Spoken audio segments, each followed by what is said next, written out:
Our hen house is a squawking house.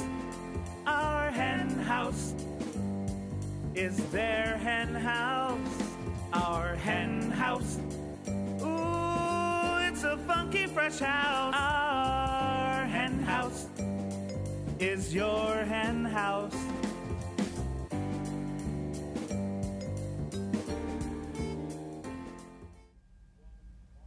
Hello and welcome to Our Hen House, a place to find our way to change the world for animals. Joining us today will be Adair Moran, a wildlife rehabilitator who not only works with the Wild Bird Fund, but is in the process of starting up an organization that will care for New York City's wild mammals when they need a little help. And then we'll be joined by the vegan dessert queen, Fran Costigan, who, though she's fantastic in her own right, will, most importantly, be feeding us chocolate. We can't wait. And she'll also be talking about her latest book, Vegan Chocolate, Unapologetically Luscious and Decadent Dairy-Free Desserts, which is, I have to say, not only full of amazing chocolate recipes, but is an absolutely beautiful book. It's just gorgeous. Chocolate. Need I say more? I am truly looking forward to Fran's visit to our hen house a little later. Yeah, I cannot wait. It smells like chocolate all around me. It is sheer, unadulterated torture. But now, please, pull up some hay. Let's get squawking. What's new, Marianne? Well, I don't know. Weren't you paying attention? Today's episode includes an entire segment about chocolate. Is that not enough? No. Is there anything else in the world that matters besides chocolate? There's something. Am I a little crazed? You're a little too excited about this. I love chocolate. You do love chocolate, but you know what? People around here love to feed us, and I'm okay with that. I am but too. Right We before. like to feed people too. Yes, I'm But Jewish. I like it better when they feed me. I'm Jewish and Italian. I like to feed. But right before we started today's episode, we were joined by a surprise guest, Janae Claiborne, who was on our show a few weeks ago from the 21-day vegan blueprint, and of course she's Sweet Potato Soul, and she brought us cookies. She brought us food. She stopped by the studio. I love her. The Nourishing Vegan, and she I brought love her us and her cookies. grandma. I know, her Nana, and she said that they're sweet potato walnut macaroons. Oh, come and on. She made nut-free. Sweet potato walnut macaroons. I know. Well, she made us some like nut-free tahini cookies, which she made on the show, but she made them nut-free because our Honey, you're frantically opening I'm just this. so there's cookies here. Still. It's so funny. It looks like there's little chocolate chips in this. It's funny to me, speaking of chocolate, how so many people think that chocolate isn't vegan. What is that? Yeah, I know. It is surprising. You frequently get asked, "Oh, can you eat this?" When somebody has chocolate, or can you eat chocolate? And aside from the whole annoying thing, which drives me crazy, which, as you know, I overreact to, can you eat this? Because I can eat anything edible. I choose not to eat some things because of their cruelty. But aside from that, chocolate. Non-vegans love when you say that because you always say it like this. You go like this. You sit up a little straight and you say, I like to be as obnoxious and as you possible. say, I can eat that. I choose not to. And you have like this hint of a British accent when you do it too. And then you go, afterwards. That is just totally and completely Well, not anyway, true. this is amazing, by the way. Not true. Like, if there's anything... I want to have part of that, but then I want to have one of those. Oh, You can't. Give But I I'm mean, gonna you have know, one myself. I think that in addition to chocolate, I'm very excited that on today's show, we're also going to be hearing about cute, fuzzy baby squirrels, which I think is pretty fantastic, too. And Adair Moran is going to be helping us get our squirrel on when she tells us all about her work with urban wildlife. And it's almost as good as chocolate. And these actually have chocolate in them. Mm-hmm. Wow. Yeah. But in addition to people thinking that chocolate is not vegan, which is totally weird because even when you have milk chocolate, it can be vegan. Well, that's why they think it's not vegan because it so frequently has milk in it. But it's kind of silly. I mean, obviously, chocolate doesn't have to have milk in it. No, of course not. It can be any kind of milk. So we just got back from Basel, as we talked about recently, which I like to say because we could say Basel. And of course, we were in Switzerland. So when in Rome, or Switzerland, as it were, chocolate is what we brought everyone. And I gave a chocolate bar to someone I know who is not vegan, and she said, and she first was like, "Is it vegan?" Like, that was shocking. Yes, it is. And then the next week, she went back and reported to me. She said, "It didn't even taste vegan." And I'm like, well, yeah. What? That's a rather backhanded compliment, I What? guess. What? I think it's good. I think it's just people are, revealing their expectations that vegan food is not good, and they're finding out that it is. I mean, she's just being honest. No, I know. I know it's annoying. But it is, I think that it is ultimately good, and you're right, and I think that it's meaning that we're getting more and more into the mainstream. Yeah, as people, totally. And as Fran Costigan will, I'm sure, talk about later, the fact that we can win people's hearts over with things like chocolate and these cookies from Janae Claiborne is a great thing. I once heard somebody very wise say the single best thing you can do for animals is create great vegan food. Yeah. That was me who said that. Oh, wow, way to quote yourself. Next thing you're going to But it's true. I mean, people aren't going to change their eating habits if the food's bad. No. By the way, I'm totally waiting for you to have like your own meme and on Facebook. Is that what it's called, a meme? I think so. And you used to call it a meme, but I don't think it's I called did. a I meme. used to call it a meme. But anyway, and be spreading around your own meme. That would be kind of awesome if you started quoting yourself, as I like to say. Anyway, the fact that this is more out in the mainstream means to me that awareness is being raised, and another way that awareness is being raised about veganism is through celebrities. There are so many celebrities going vegan, and a lot of people who think that that's a great thing, and some people think it's not. Well, I mean, come on. Recently, like, big one. Big one. Major celebrity. They're going vegan. Vegan sighting, and of course is J-Lo. J-Lo went vegan. Come on. J-Lo went just vegan. all of a sudden it's in the papers that J-Lo is vegan now. Do you think and yet some people get really snarky about it and start talking about how the fact that she wears fur, and is she going to stop wearing fur, and is she going to last? And I mean, I understand how that is, but how could anybody possibly think it's a bad thing Seriously. for J-Lo to be vegan and announcing that she's vegan? I and mean, she's apparently, I mean, everything she's said about it indicates she's doing it for health reasons.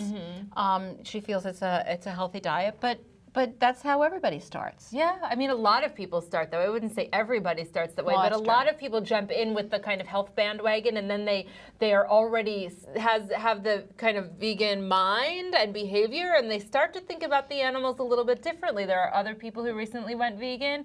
Arian Foster. Well, that brings up another issue, though. What do we do when they fall off the way? I mean, I think that's the reason people have big problems with celebrities going vegan, is because they tend to then go not vegan, and then that makes the papers too. Okay, well, and that's what happened with Arian Foster. He's of course a football player with Houston. Houston Texans. Yeah, the Houston Texans. It's like being a football player with the New Yorks. Wow. The New Yorkers. The New Yorkers.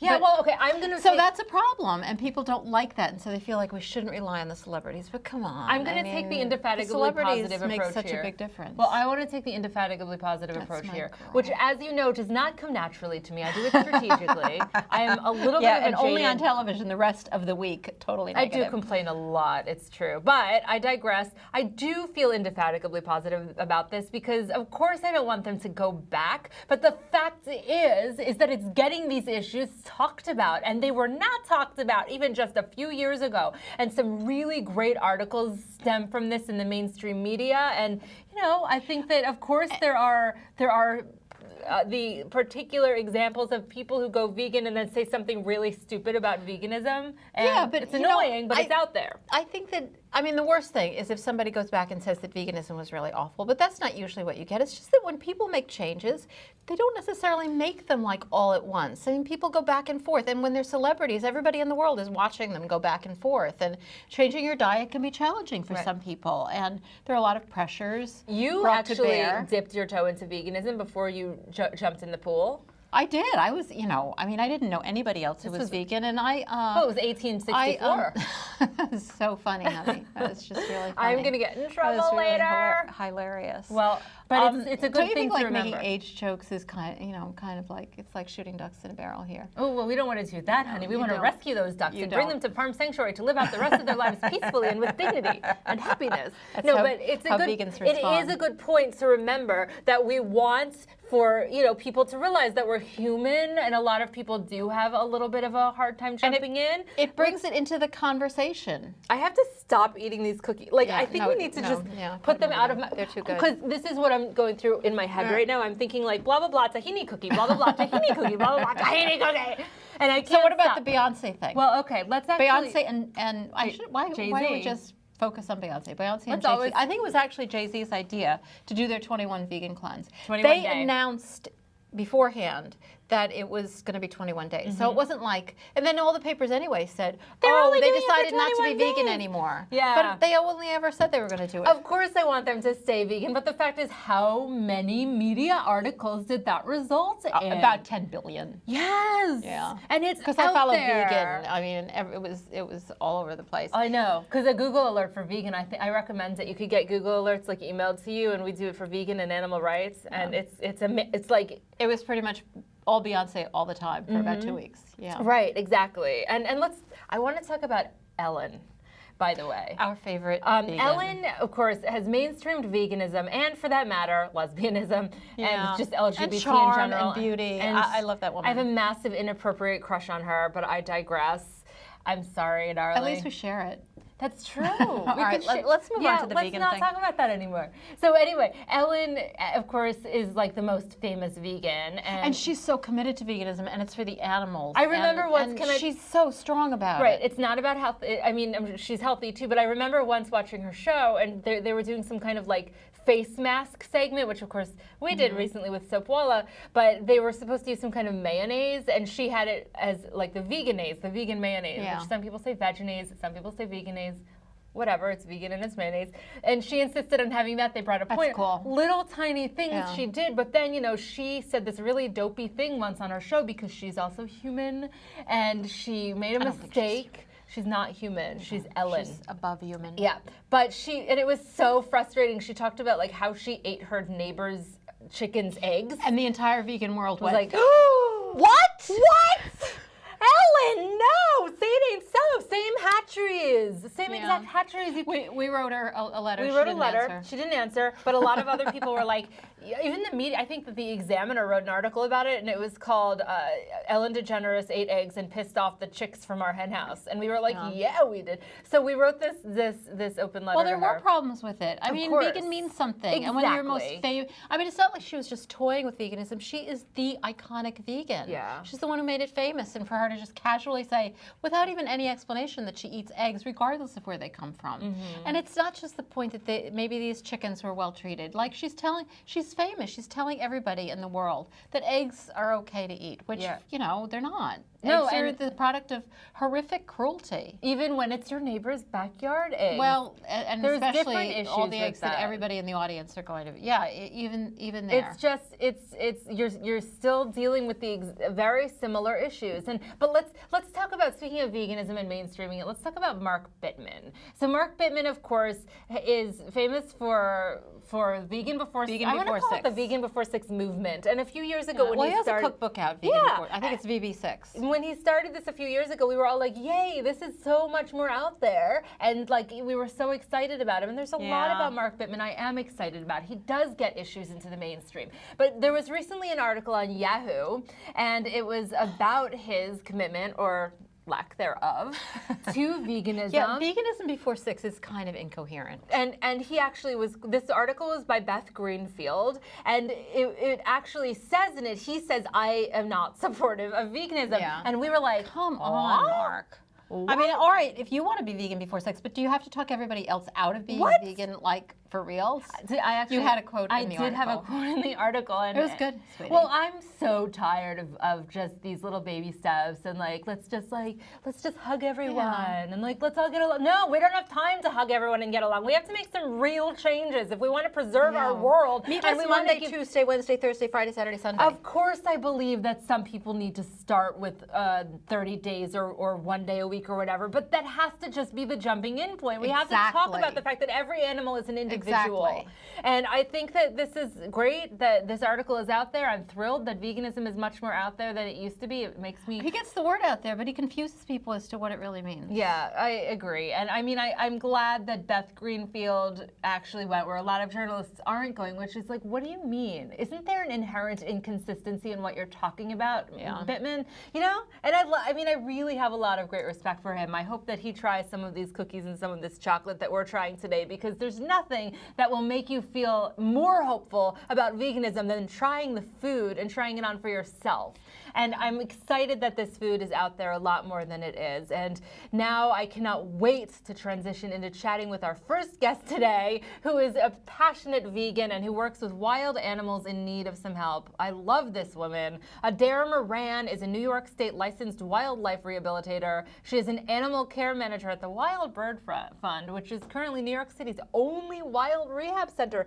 Isn't that mind-blowing? Yeah. It is. And she's really also a founding member of Urban Utopia Wildlife Rehabilitation, which is aiming to be New York City's first mammal-focused rehabilitation center. I love that. Before we bring her on, and let's take a quick look at this extremely happy duck. This video is going to make you laugh. I dare you not to laugh. I love it. This is one of the many animals that Adair has helped out. Now I'm going to eat my cookie while we're watching it. Oh, good idea. Don't choke. Make sure you have... Wait, not yet, not yet. Does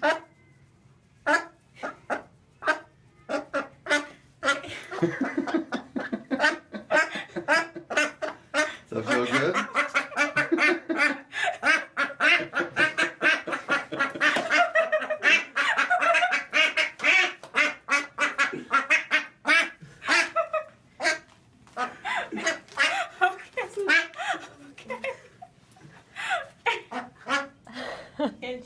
That is so adorable. I've seen that a few times today, and I can't stop laughing. I know. I love that. I'm going to cue that up in our apartment and just play it every morning because it makes me happy. And now we're happy to welcome Adair Moran to our Hen House. Welcome to our Hen House, Adair. Thank you. So exciting to have you. Who was that guy? Oh, that was a duck who came into the Wild Bird Fund on a day when I was there as rehabber.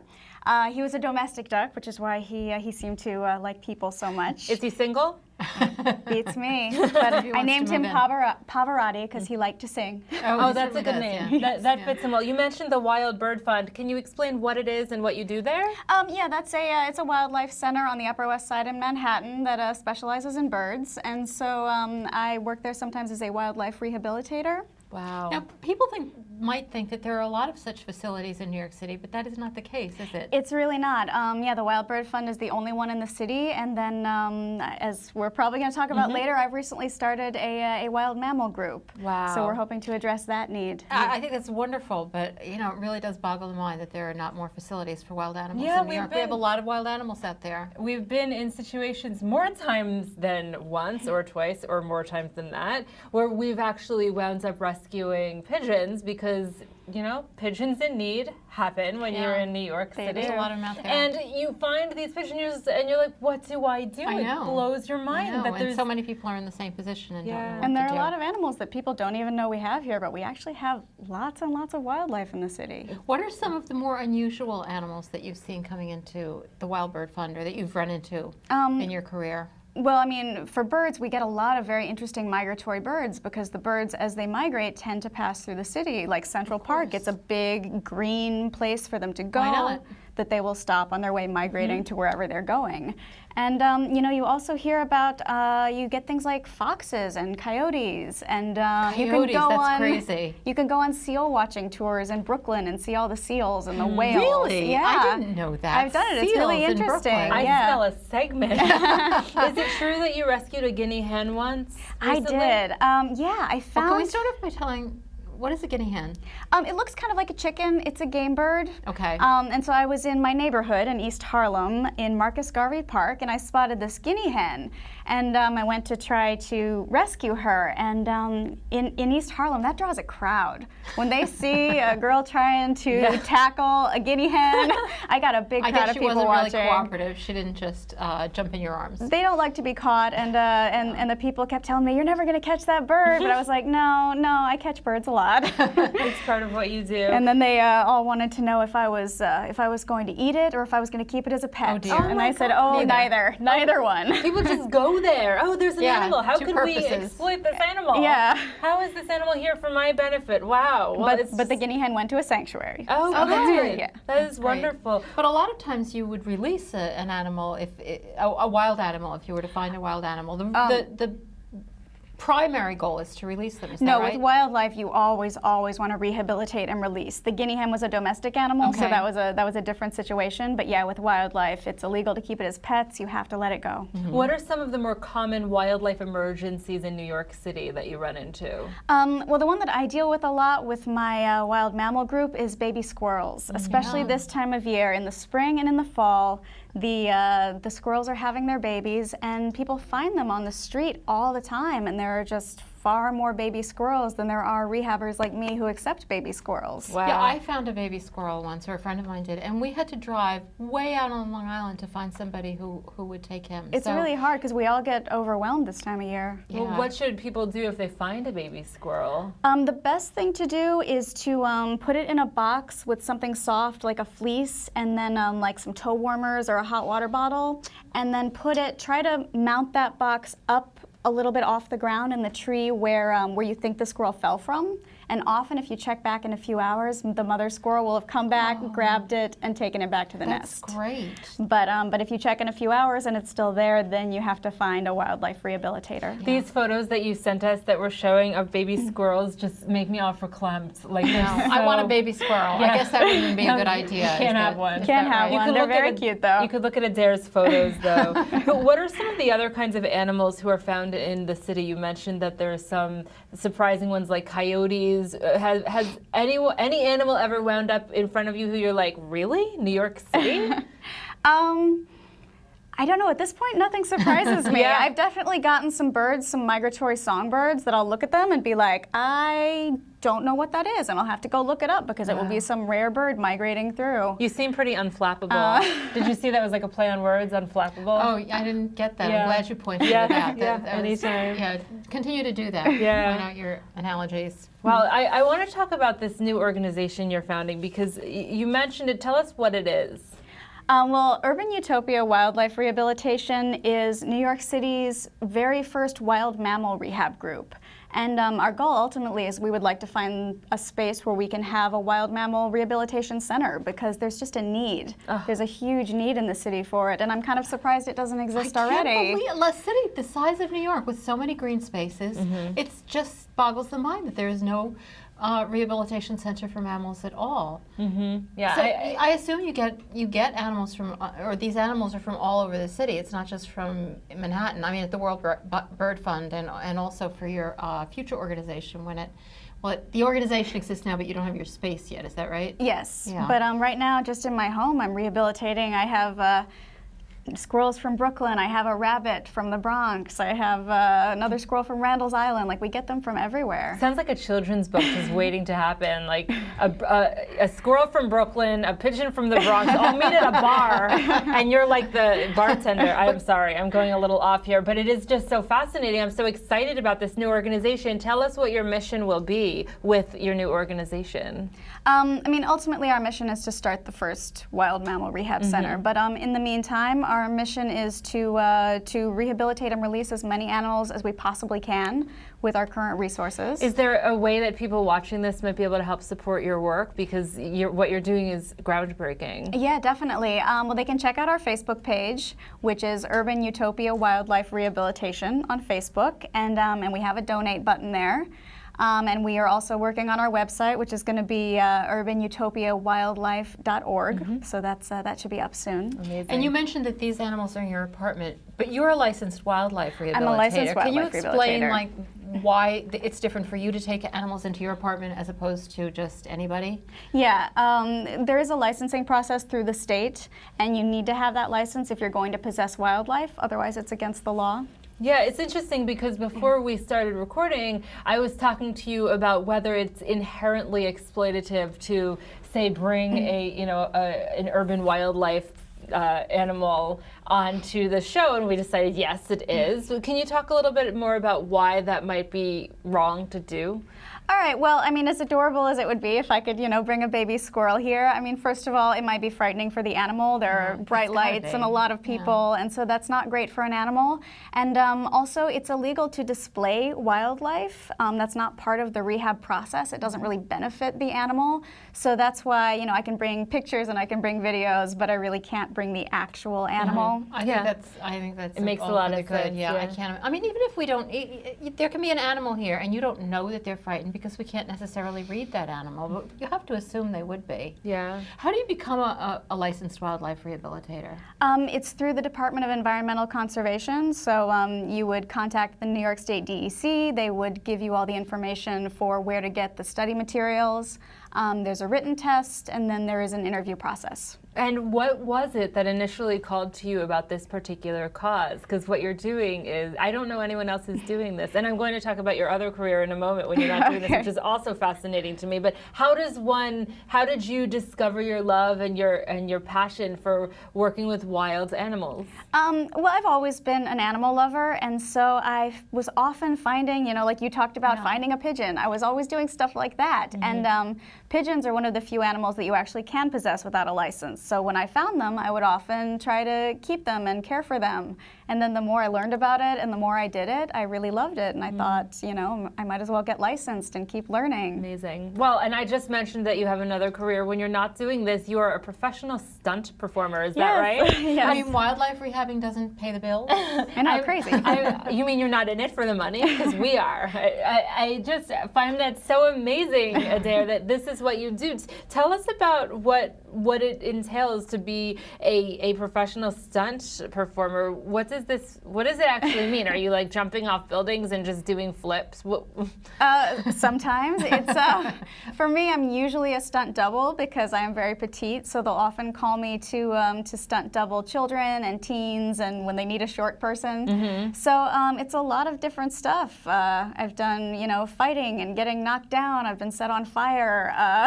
That is so cool. You've been set on fire. You're our first guest who's been set on fire. Yes. What are some of the productions you've been involved in? Well, coming up, I'm going to be on Gotham on Fox, which is it takes place in the Batman world, which is pretty cool.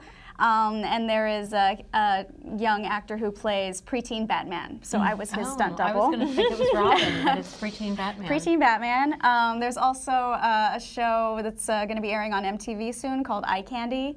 So I'm doing some stunt work in that too. Now I know that you are also a lifelong vegan. Yes. You're also the daughter of Victoria Moran, who was recently on our show, and we are very big fans of Victoria. And you are the co-author with Victoria of the book Main Street Vegan. So kind of going back to your stunt work for a minute, you're a lifelong vegan. You must have to be in excellent physical shape. Probably in good shape. To be doing this stunt work. Since you're still alive. Right. What are some of your secrets for staying so fit and healthy so that you could be jumping off buildings and being set on fire? Well, I mean, personally, I do aerial work to stay in shape because I really love it, and it will make you very, very strong. There's constantly. actually a great aerial studio here in Brooklyn, I believe, that people could look into. I'm not aware of that. I know it's not something I've looked into. Now. Yeah, it's pretty popular. Okay, so you do aerial work. That's amazing, and I just think that it is so cool that you grew up vegan and you're a grown-up. So a lot of people I know who grew up vegan are 10 years old because it's becoming much more popular now. What was it like growing up as a vegan when you were growing up? It always seemed very normal to me, and I actually grew up in the Midwest. I grew up in Kansas City, which is, known for its barbecue. But, growing up with my mom, it seemed like a very normal thing to do. We knew where to go for vegan food and how to travel and how to do all the stuff you need to do as a vegan. Yeah. Wow, that's great. If it was that easy then. Yeah, exactly. It's got to be a million times easier now. And Kansas City, which is where my brother and his family live, has become so vegan friendly. I love eating the food there when I go there. I'm like, why don't we have this in Brooklyn? I'm saying that about Kansas City. It's just so it has gotten great. So phenomenal. And I just am so excited about all of the work you're doing. And I just think it must be really interesting to be you and to wake up one morning and to be like, what am I going to do today? Am I going to jump off of a roof or am I going to rescue a coyote? Not that many people can say that, Adair, and I'm very grateful to you for all of the work that you're doing to change the world for animals and for being such a shining example of what we can do when we really kind of put our heart into our passion. I just think that there's just nothing more important than us paying attention to urban wildlife. Yeah. I mean, those are the animals we're sharing our city with. I know, and this is going to sound... People have got to get onto this issue and go- notice them. People don't even notice them. Well, that's the thing. This is going to sound very dorky. I'm sorry. Especially, I'm sure you're going to totally be eye-rolling at me later. But we just moved to Brooklyn a few months ago, and we have a backyard. We're in a garden-level apartment. I talk about this a lot on the show. And the urban wildlife we see just in our backyard or in Prospect Park just boggles my mind, and I'm so moved. Exactly. It really is. Do you find a lot of inspiration from just in life from the kind of natural, genuine nature of the animals who you get to work with? Yeah, definitely. And just like you talked about, I am also very, very lucky to have a little Manhattan backyard. And it's amazing the stuff that passes through that you would never think. It really opens up your eyes. I think it makes you look at the world as though it's a much more peaceful place than it kind of is. And it's so important to focus on these animals like pigeons and squirrels, these animals who get taken for granted just because they do well and they're not endangered. We need to look at these animals as the individuals that they are. And pigeons really, the flying rat thing from that. I have my Woody pigeon. Allen. My pigeon tattoo over here. I can't show mine. You can't show yours because it would be that's inappropriate. great. Yes, Sue co-designed this. So I love the fact that that wildlife rehabilitators work with all wildlife, not just the ones that we've driven to the point of extinction, but all of their lives matter. Yeah, and Adair is really bringing that to light more than anyone I know. So thank you so much, Adair. And to stay on top of Adair's work and on top of what's going on with urban wildlife, I hope that people visit your website, and they also check out your Facebook page, which is already really a bustling place, and I love it. It's Urban Utopia Wildlife Rehabilitation, and your website will soon be coming up. And while you're at it, you could probably check out some of the urban wildlife right outside your window. Just open your eyes. They're out there. Yeah. And I'm really also excited about our next guest, I have to say, and not just because she has chocolate with her. But mostly because she has chocolate with her. Fran Costigan has long been one of the divas of vegan desserts, but since her latest book, she has become the queen of chocolate. And I am so very happy to say she is going to be demonstrating some chocolate cookery for us here today, which we will be more than happy to taste test. Yes. I'm willing to do that. It's for the animals. It's for the animals. Exactly. But first, while Fran is setting up, let's take a look at this very recent video from the Beagle Freedom Project, which is an organization that is devoted to rescuing animals who have been in laboratories and placing them in homes. Many people don't realize that beagles are the dog of choice for laboratories because of their docile and cooperative personalities. And the dogs you're about to see have just gotten out of research facilities. And as you're about to see, many of them are very frightened and traumatized. But even on their, I love this so much, on their very first day of freedom, they somehow eventually manage to just get past their fear and experience a little joy. I'm sure that you see that with the animals who you rehabilitate. They can get past it. It's really amazing. They can trust again.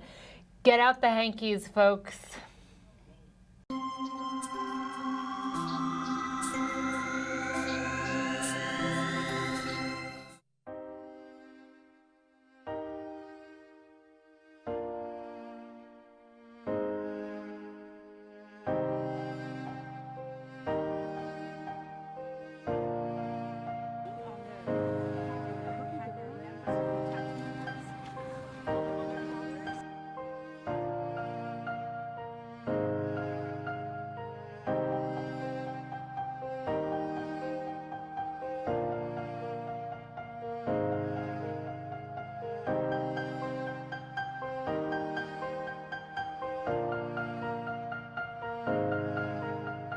So what we're doing right now is getting rid of their federal ID number that's in their ear by giving them a name. They now have an identity which the lab deprived them of for all these years. So we're going to put on his name, and he is now Dean.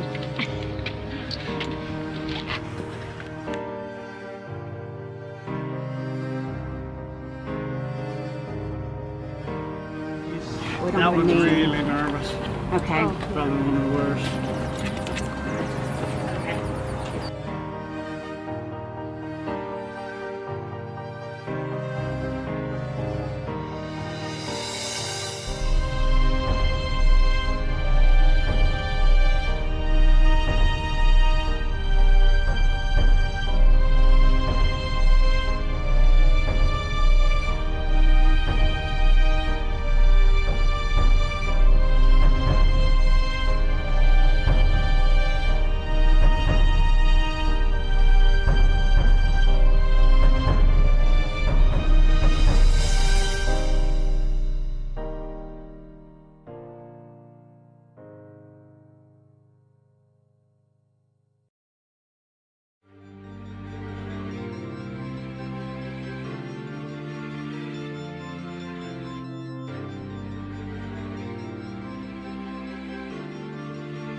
It's the only way they lived was in a crate their whole life. Now they're back in what they think's a crate where they feel comfortable and safe. Okay, it's okay, buddy. It's okay. It's really okay.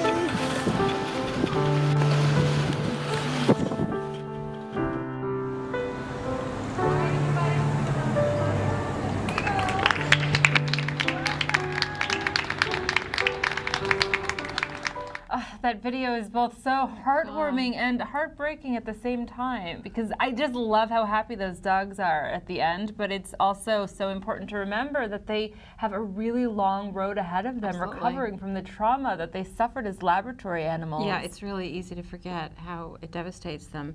But now, I do want to get on to happier topics. Yes, that please. video was harrowing, Yeah. but happy, and now we're going to get into some real happiness because we're going to get into chocolate. Have I mentioned that I love chocolate? You've mentioned it about 12 times so far on the show. Why not 13? Well, does anybody not love chocolate? I don't know. And so we're so pleased for many reasons, but largely because she brought chocolate to welcome Fran Costigan to our Hen House. Fran, welcome to our Hen House. Thank you. I'm so happy to be here, and I love chocolate too. Well, that works Good. because you've become the queen of chocolate. It'd be in tragic fact. if you didn't. And speaking of you loving chocolate and being the queen of chocolate, tell us about your book, Vegan Chocolate. It's called Vegan Chocolate, and my publisher chose to call it Vegan Chocolate. That's great. And which is wonderful. It's been embraced by the vegan community as well as the traditional pastry world, which is very exciting to me because years ago, I'm trained as a traditional pastry chef before I became vegan, and then And you veganized I it. veganized. You veganized My your love. chocolate torte to live for was the cake that cracked the code for me, so it's been in all of my books. But the traditional pastry world kind of shunned me for a while after I changed, of course.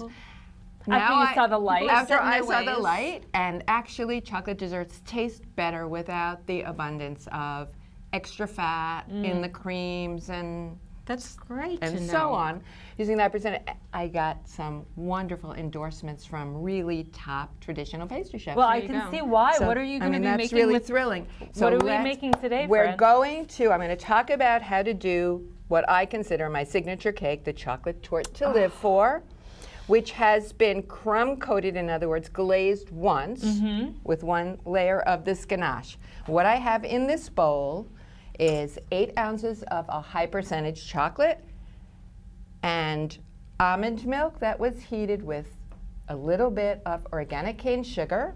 Now, is our goal to make a ganache? Is that what we're The making? goal is Exactly to what make is a ganache. Yeah, I've I'm ordered going it to tell many you what a times, but I've ganache never is. defined it.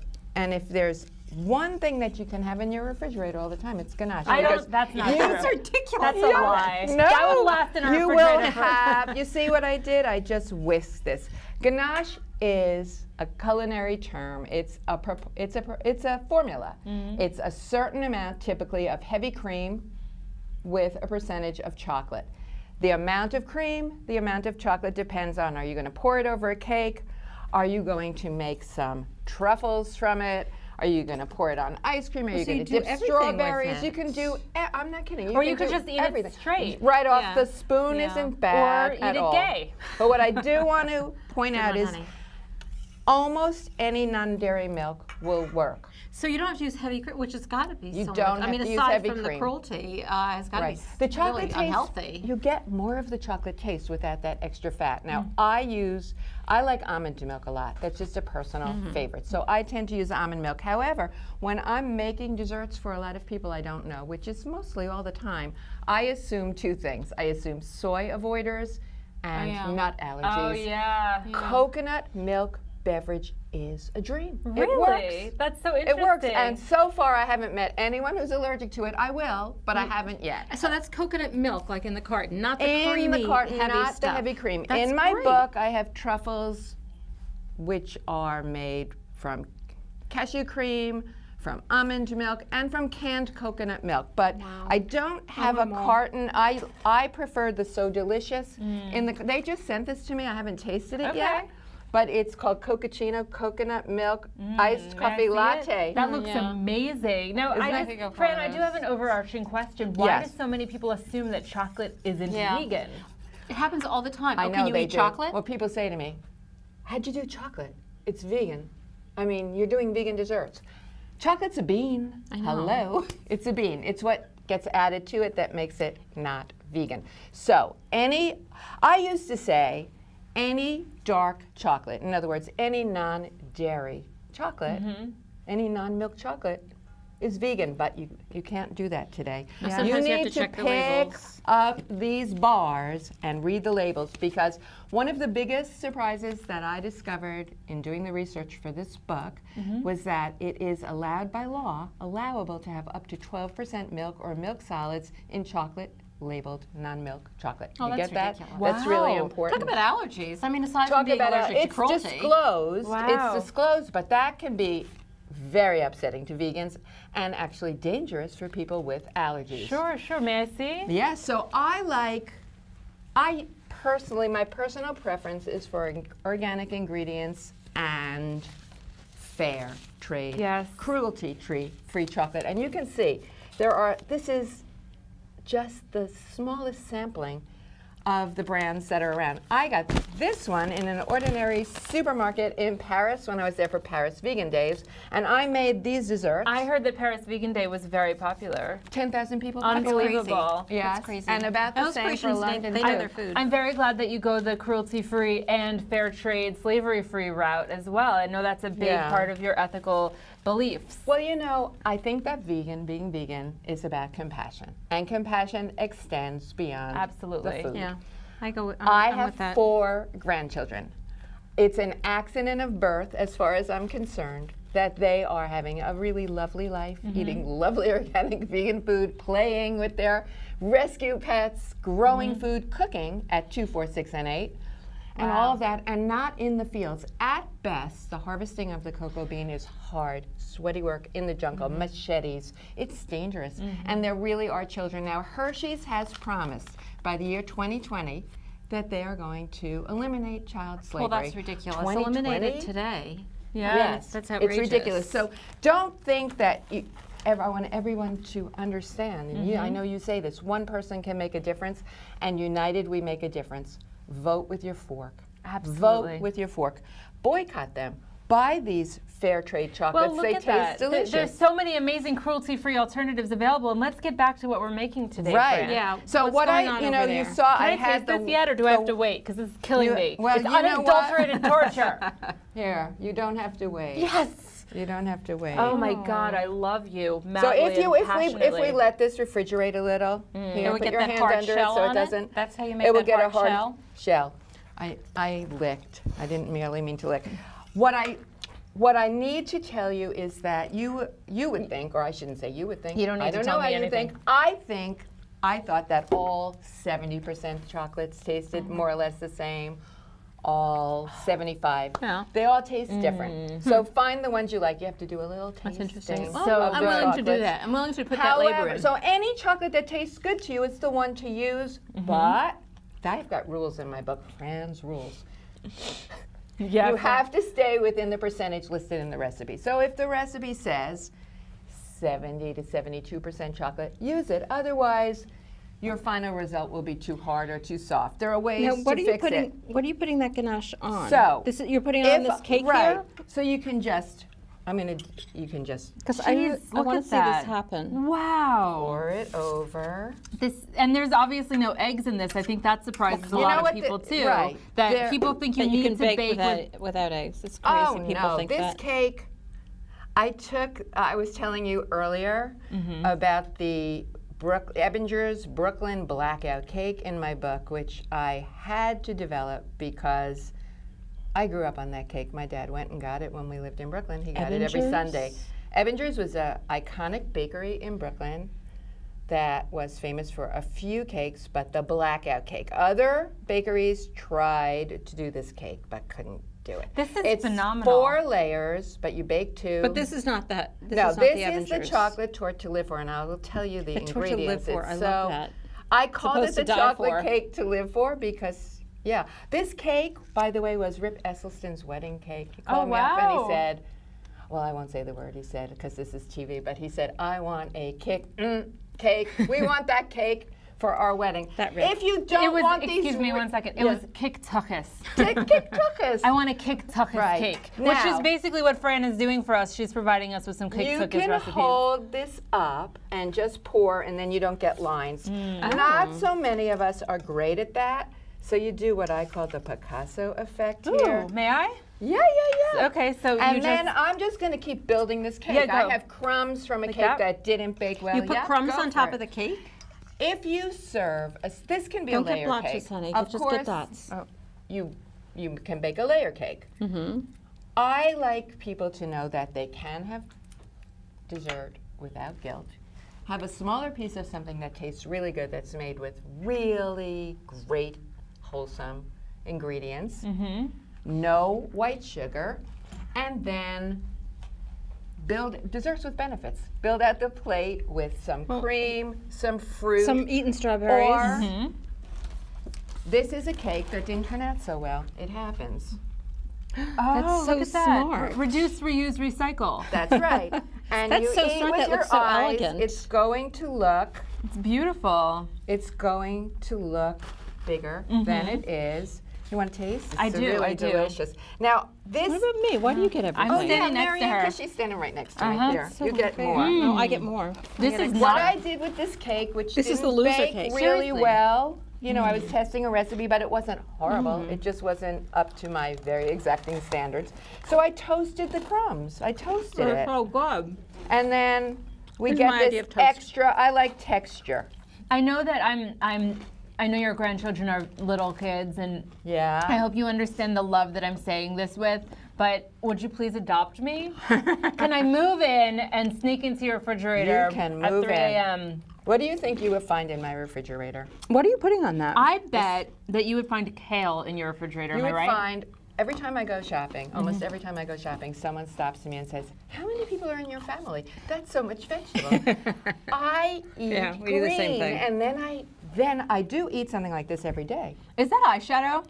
It isn't, but we could try it later. I think that would be This fun. is called gold luster dust. So if you want to just, you know, Michelle Obama's coming over, somebody's coming over. Yeah, Michelle Obama Michelle comes drops over like by every other a lot. Saturday. You never know who's never coming over. But here are You just some make it look truffles. Look nice. at that. And those truffles that truffles- are in rows. Those truffles in are made out of chocolate. the same thing? They're made out of almost the same thing. I have a whole chapter in my book on truffles.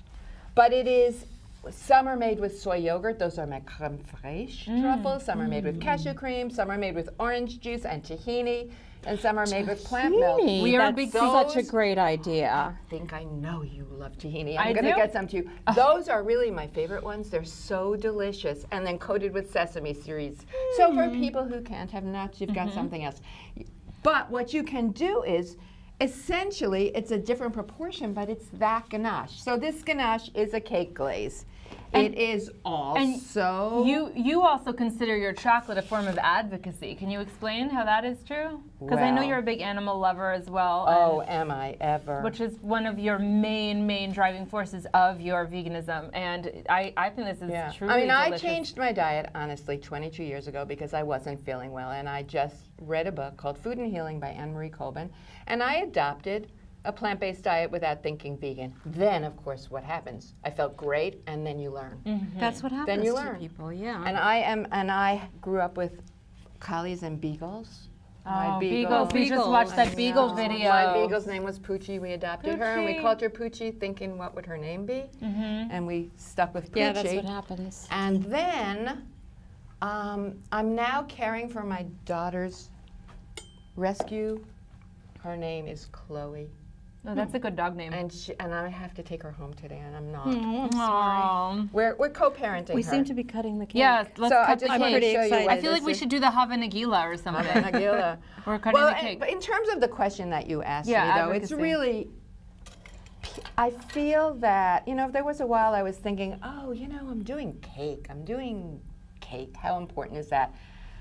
But when it opens the conversation. If I'm not the food police and I can say, here, unless I'm with a bunch of vegans, which is often, We like to hang out by with each other. choice, I Talk don't about say, chocolate. I used to say, you have to taste this. You won't believe what's not in it. Don't do that because something happens in people's heads. you're right. You're right. Something happens and they just automatically say, ew. Does it bother you when people say you wouldn't even know this was vegan? Because I'm always like, Well, oh, why are you I saying think that it's to a me? way better problem to have to defend that it is vegan than in the days when I had to say, try it. Just try it. Just try it. But you know, the first vegan Sometimes cake, people really won't try it if they know it's vegan. Do you still run Right. into that? They won't even try they it. won't even try it. More for me. Or, you know, I've done Good advocacy, honey. I've done some lying where I've said, I've put the same cake on 2 plates and I've said, which one is vegan? And people have They opinions. never know, yeah. But we only have a couple minutes left, so I Okay, want to so know I what think else. you need to taste. I think we do. I think we do. You need to taste this while I very, very, very quickly show you how to make some truffles. Yeah. Okay, So, so what this can I is the taste? same. Oh, you Anything? don't have a spoon. I don't need a spoon. Yes, here you go. Just Have don't fingers. shove the whole piece of You cake know- in your mouth, honey. That's a baby spoon because that's how I taste. I'll take the big one. All right. So these are truffles that I made earlier out of essentially the same ganache, and instead of coating them in chocolate, I'm coating them in cocoa powder. How easy is that? Oh my God. How easy is that? I can't finish this segment, I'm sorry. Oh, Okay. This is the best Fran, thing. that's an amazing cake. Little. I mean, you know smoked that, but that is salt an or a amazing little cake. ginger powder. Smell this salt. I need to because I just kind of fainted and I need to be woken up. All right. This cake is the gluten-free version of the chocolate cake to live what is for. this? That's the cream on the for the soccer tortness. It's just a little cream. And what I'm leaving for you also, my friends, is some Nutella. Because why not? Vegan Nutella. Oh wait, hold on. I'm just going in. I really hold it. love your enthusiasm. Yeah, well, But if you will learn to make a few basic Nutella. We never vegan get to have treats, Nutella. Eat your greens, eat your plants, Wow. and make some vegan desserts. I don't use any egg replacer. I don't use anything artificial. I just use. The Nutella is unbelievable. Yeah. I need a moment. It is a moment. This is outstanding, Fran. You're changing the world. I've always kind of actually thought it was a good thing that Nutella was not vegan. So You're not supposed well, to you say see, that. my son came home from Europe addicted to Nutella. I had to veganize it a long time ago. And what is it? It's hazelnuts and chocolate. Well, I am It's so. hazelnuts and chocolate. Now, I'm just going to show you one thing because Yeah. I know we're finished, but this is also the ganache, just whipped a little bit. Oh. So, for example, if you could do it in the middle, or you can just smear it. So that makes it more like a regular icing application. So that's the same thing. It's the same thing. It's miraculous. You can The have it at people- every meal. You pretty could much. have this at every meal. I do. It's for the animals, as I It's like for to the say. animals. And the people who come to my vegan baking boot camp, who come from all over the world, and some are pros, and some walk in and say, "That's an oven? We're going to use an oven?" Really? Wow. That would be me. They learn how to, right, I'm gonna I mean, learn but my book has rules and will tell you how to do all of this. This is a 2-bowl cake. There's nothing to it. You don't need any special equipment. Whisk, bowl, This is and amazing.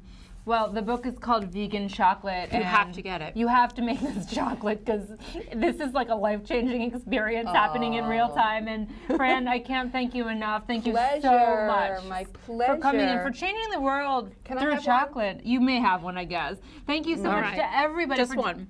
Thank you for joining us today in our hen house. And if you want to learn more about Fran Costigan's work, which you do, you can find her at francostigan.com. Oh my God! Yeah, I this can't stuff even is take it. amazing. All right, now It's so try amazing. And that's it too, from don't us hens forget. today. Which Thank you these? so Yeah. much for joining us here at our hen Whatever. house.